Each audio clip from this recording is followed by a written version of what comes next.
Maayong hapon mga madi. So, karon another paningkot na sa sa atong kinabuhi.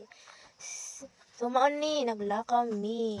So, mao ni ang dalan karon balik kalisod kayod. Ani giti gatcha nila sa day mi kilapo kay mga lalagyan. Nagchika-chika sa mi sa akong amiga para di ma-boring. So, kay layo pa man ang paulian. Nag-video-video kami.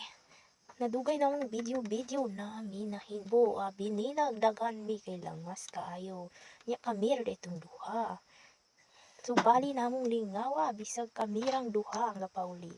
Bisag hapon na lingaw ragi hapon. So ipadayon nato ni atong video.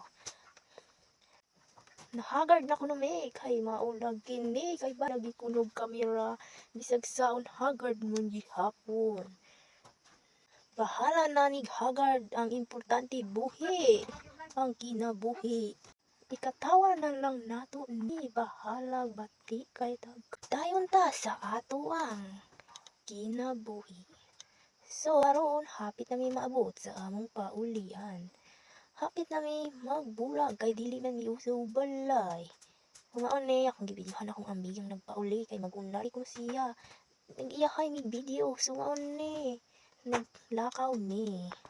So karon mga bade, hapit na ta maabot sa atong paulian. So dinhi na lang kutob atong video. Bye bye mga madi.